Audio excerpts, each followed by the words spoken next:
Baik, Bismillahirrahmanirrahim. Assalamualaikum warahmatullahi wabarakatuh. Di sini saya akan mereview terkait eh, hasil pekerjaan kalian tentang eh, telaah IPA SMP yang sudah kita diskusikan bersama. Pada kesempatan kali ini kita review tentang klasifikasi materi dan perubahannya. Oke.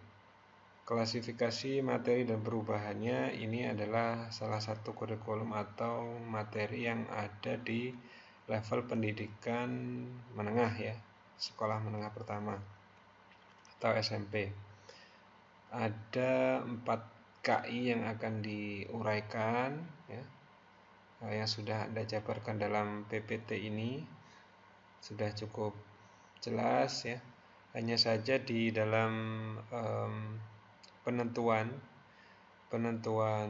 jam efektif ya, jam efektif atau jam pelajaran ini kalian juga ini berdasarkan hasil diskusi dari Sepada itu informasinya bahwa untuk menentukan jam pelajaran ya, jam pelajaran itu kita juga harus mempertimbangkan jam minggu efektifnya ya, jam minggu efektif. Caranya dengan melihat kalender atau melihat tanggal-tanggal mana yang tanggal merah, kemudian mana yang tidak libur, itu namanya melihat minggu efektif yang bisa kita gunakan. Nah, dari situ mungkin nanti akan diperoleh berapa jumlah jam efektif yang bisa digunakan. Nah, setelah mendapatkan jam efektif ya, maka kita bisa menyusun kalendernya ya, kalender untuk pembelajaran kita atau kalender pendidikan kita. Lalu kemudian kita bisa menentukan dan membaginya berdasarkan KIKD atau ya KIKD yang akan kita sampaikan pada pertemuan semester.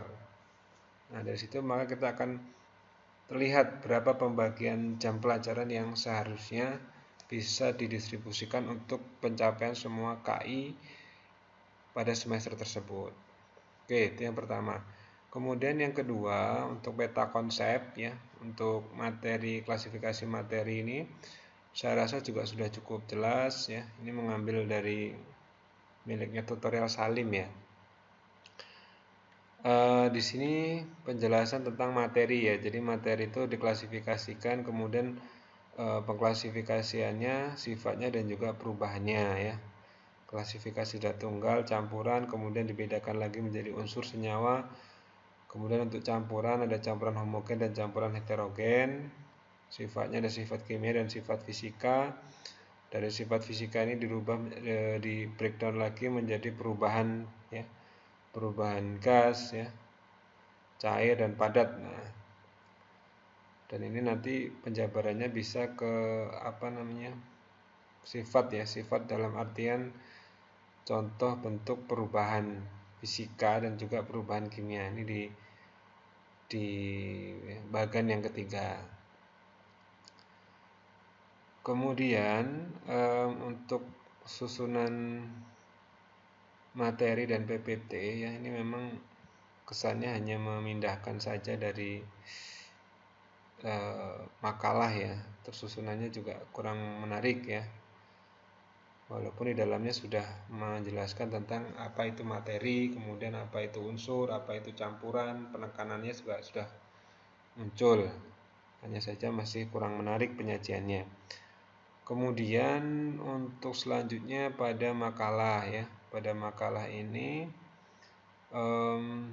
peta konsepnya sudah ada ya, kemudian materi yang disajikan juga sudah ada. Kemudian di sini ada pembahasan beberapa soal ya. Yang pertama, sesuatu yang mempunyai massa dan dapat menempati sebuah ruang disebut sebagai materi tentunya ya. Jadi materi itu sendiri, nanti ketika Anda menyampaikan materi, materi itu ya apapun benda yang bermassa itu pasti disebut sebagai materi ya.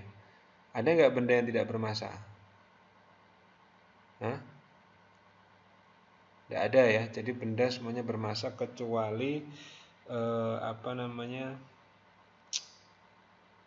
yang disebut dengan foton ya. Foton itu dalam istilah fisika itu partikel cahaya ya, partikel cahaya yang tidak bermassa.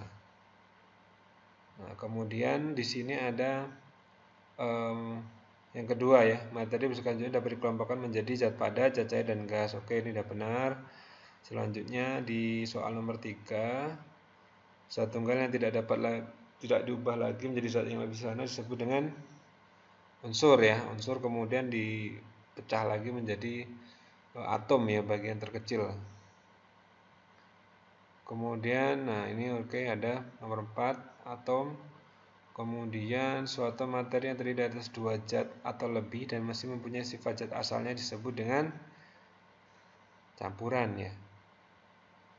Karena ada 2. Contoh larutan asam, oke, air hujan, bisa ya.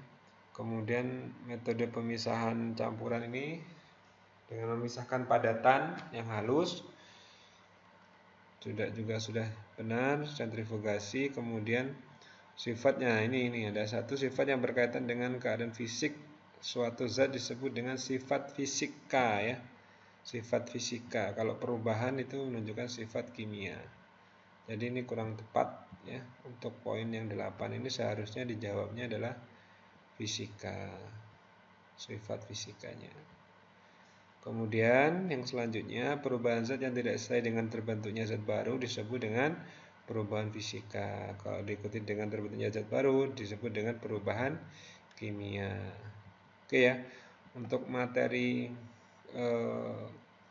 klasifikasi zat ya, itu saya rasa cukup jelas dan mudah ya untuk disampaikan ya. Mungkin ada tambahan terkait massa ya. Jadi semua yang memiliki massa itu disebut materi. Lalu massa itu sebenarnya datangnya dari mana? Nah, kalau Anda ingin mendalami lagi tentang massa ya, sebenarnya massa itu berasal dari satu partikel yang kita sebut dengan God particle atau partikel Tuhan.